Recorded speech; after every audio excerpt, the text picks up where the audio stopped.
And that was an epic drum roll for myself. Had to hype myself up to make this video. It's been a long time coming, and I am back. Yes, indeed, ladies and gentlemen, by Austin Ramos will be coming back and giving you guys news. Not every day, try to, but as often as possible. Yes, that will be my goal. So, let's get into the video. Miami has the Dolphins, the greatest football team. Now, before I get into anything, just want to apologize to anyone who uses my channel as a news source for the Dolphins, NFL, and so. Been busy, you know, summer working, and just, I don't want to be inconsistent. I didn't want to come out with a video and then a couple weeks later come out with another video, you know. So I just wanted to find the right time to be when I was going to be consistent as possible and bringing you guys content. So here I am, introducing myself into your lives, into your phone screens, into your laptops, into your computers, and all this. Wherever you watch these videos, I'm here.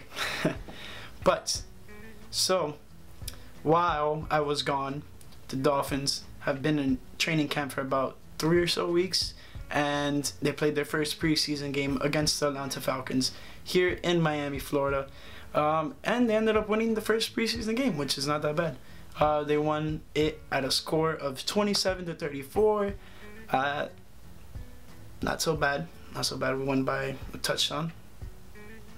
And let's get into it. So, I'm going to go over just the first preseason game just a little bit, just for any of you guys who missed anything. But, Matt Ryan, Devontae Freeman, and Julio Jones, all three of those guys, three-headed monster there for the Atlanta Falcons, did not play. Those are big-time names there. But we did face a decent backup quarterback that could possibly be a backup QB in any team in the NFL, in my opinion, and that is Matt Schaub. He went 12 for 19 with 172 yards, and he only got sacked once. I forgot who sacked him, and that is mainly part because in the hotel I was staying at, I went to the sports bar. Oh, yeah. Also, I was out of town, so I was gonna try to make a video, and luckily I didn't bring my equipment because the Wi-Fi wouldn't let me connect to my laptop. So, let's get back to it. So, I went to go watch the game at the sports bar at the hotel, right? And I asked them to put on CBS to watch the game there, and literally, I didn't even get the chance to look at the screen before it froze.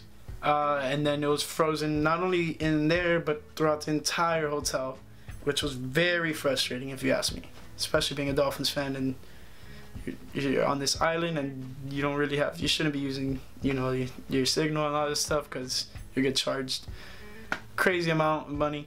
But let's get back into it. So, Matt Schaub, he played pretty well. He played most of the first half into, I think, a couple minutes, drive or two into the third quarter. Then they transferred it over to the quarterback behind them. But our offense, the first team offense at least, did not do very well, in my opinion. I believe the first drive we didn't score, but then the second drive we were able to manage a field goal, or it might be the other way around. I'm pretty sure it was the first way I said it. And yeah, you know, it's the first preseason game. I mean, it's not really about the first teamers when you do the first preseason game. It's just to see what you got behind the opposed first teamers, you know. So, that being said, Josh Rosen and Preston Williams, just them two connections, the connections they had between each other, pretty phenomenal. I mean, I think Preston Williams' first catch was one that Josh Rosen was about to get sacked, and then he just chucks up a ball there for Preston to save his life before getting sacked. Like, he was all wrapped up, like literally, just like he just managed to get his arm out and throw the ball, right? And then Preston Williams just snags the ball from hitting the ground, which was great. And then to follow that, I think his next catch was a one-handed catch with his left hand down the sideline. Good catch. And then I think the catch after that one was a toe tap on the sideline where only he could catch it. I mean, wow. I mean, this guy, undrafted rookie, Doing good. Well, doing pretty good. Josh Rosen went 13 for 20, 191 yards, but he also did throw one interception, and I think he was sacked twice. And Preston Williams had 4 catches for 97 yards, and Myles Gaskin, running back we drafted out of University of Washington. And I haven't covered this because I haven't talked since pretty much the whole storm of free agency had ended. Yeah, we drafted couple running backs. Drafted fullback, running back, defensive lineman. Josh Rosen was technically a draft pick, and and we also got a guard and a linebacker. Might be missing one draftee, but for the most part, I got him. Anyways, the rookies performed good, you know, but not great. Could have been better, but that's what the preseason's for, just to get the rookies acclimated into the NFL and just have all the new teammates just understand what we're trying to do as a team and so on. So, but enough of that game. That is in the past. Let's look into what's happening right now and what's going to happen in the future. So, currently, Dolphins and the Buccaneers are holding joint practices up in Tampa because that's where we're going to be playing them this Friday at 7:30. Now, I think today is the second day of them practicing together, like doing scrimmages, drills, and so and so. And Preston Williams just on one-on-ones just completely obliterated one of the corners from Tampa Bay. I mean, the guy went to go press him, completely whiffed, and then he was playing catch up, and then Preston Williams fake going right, and then boom, cut left, and the corner just completely fell for it. It was too late. But enough of that. Some injuries have happened, and to some significant players, to be honest. Devontae Parker, who we re-signed this offseason for 2 years, injured again. Not sure what the injury is. Brian Flores he's being very silent about the injuries, and Kenyon Drake is in a walking boot. But they say he should be good to go for the first season of the regular season against the Baltimore Ravens at home in Miami. But you never know. And also, Jonathan Woodard was cut recently. That is one of the players we signed from the whole boatload of AAF players that we got. I believe we signed like 7 of them, but now we're down, if I'm mistaken, but at least 6 now because we cut Woodard. But within that same day, we signed former Chiefs linebacker Terrence Smith. Don't know too much about Terrence Smith, if I had to be honest with you, but a body's a body. Find out how guys play, what they can contribute to the team, and so on. Now, if I would get back to the Dolphins and Bucs joint practice, Xavier Howard has picked off Jameis Winston, I'd say about four or five times, and one of them would have been a pick six, but I mean, something happened, I don't know. And then there was a pick six today. They paid that man. They finally paid him. And so Parker could be a potential trade piece if he could stay healthy for a second, because that's going to segue me into my next topic. Dolphins are interested in 2, star caliber players. One's a left tackle from the Washington Redskins, and he goes by the name of Trent Williams. And then another one is a defensive end from the Houston Texans. No, it's not J.J. Watt, unfortunately. But it is the next best thing in line for them, and that is Jadeveon Clowney. And if you do not know who Jadeveon Clowney is, I'll try to put a video here, but if not, he's a guy who knocked some guy's helmet off like that when the snap just started when he was playing in college, and that's the play that really got him famous and so on. Now, do the Dolphins have what it takes to trade for both of those players? Or, no, I wouldn't say we would be able to trade for both of them, but to trade for at least one of them, I think we could do that. It's possible. Like, we have the pieces in place, especially both of these teams they don't really have good receivers, and I feel like that's one of the Dolphins' strengths. We have a decent amount of receivers that are, you know, decent if not good, you know.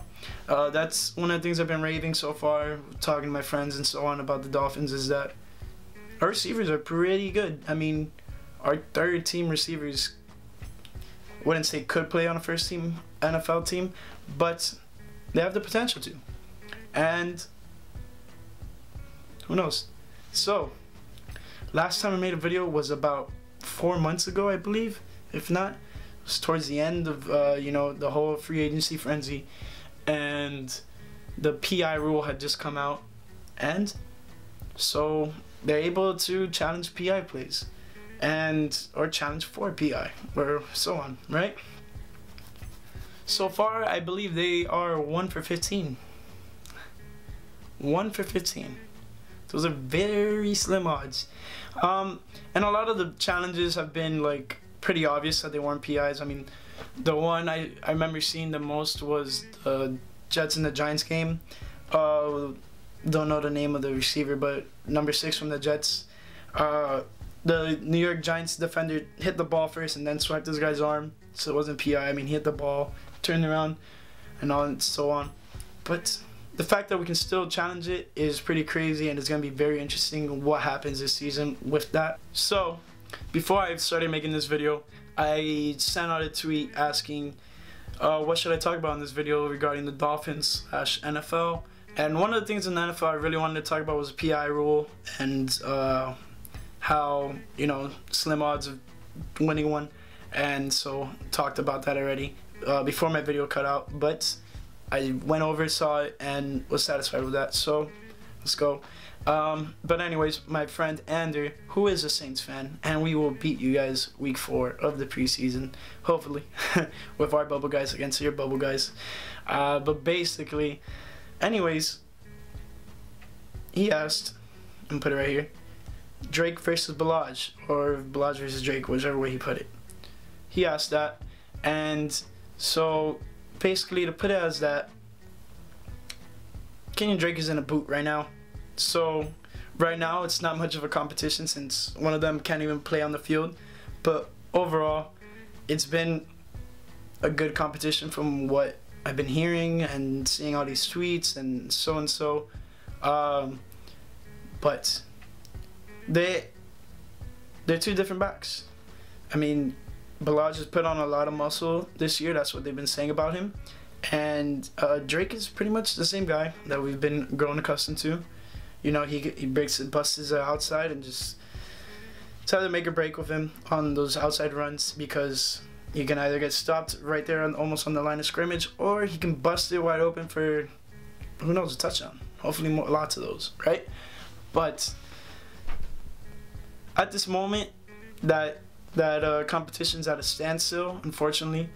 But I think what the Dolphins are going to do is have a running back by committee, and what that means is just like whoever's hot gets the ball, whoever works best with what they're putting on the field, they run the plays. And what many of you guys don't know is that Brian Flores brought over the wide receivers coach from New England, Shadow Shea, to run the offense, to be an offense coordinator, right? And if you guys have watched the Patriots in the past couple of years, it's not only James White, it's Rex Burkhead, it's this, boom, boom. I mean, they'll go through all their running backs within one game if they need to, just because of what packages works best with those guys and so. So I don't expect there to be a solidified number 1 back, one guy who's gonna be starting every single game. So expect one game you see Balaj starting, one game you see Drake starting, one game you probably see Myles Gaskin starting. You never know. I mean, Mark Walton, you never know. I mean, the list goes on and on. But I do expect Kenyon Drake to be the featured back, the number 1 back. So I think this is his contract year too. So that is something to look forward to. So thanks for asking that question, Andrew. Hopefully I answered it in a good, respective way. If you're asking about fantasy, I'll get into that later in another video. Something I have planned for you guys. But that's about it for today. Also, I have something very exciting to announce. I have a website. It is byaustinramos.com. I'm gonna say it one more time. Byaustinramos.com. I'm gonna have all my articles, my videos, and so in there. So if you guys feel free, check it out. Doesn't cost any money to look at it, so that'd be greatly appreciated. And also, if you enjoyed this video, give it a nice thumbs up. And don't forget to share with some of your friends, some Dolphins fans, some NFL fans. You know, just get my videos out there. Show the world that this pretty great guy is bringing you guys great content. And anyways, don't forget to subscribe, and I will see you guys later. Miami has the Dolphins, the greatest football team.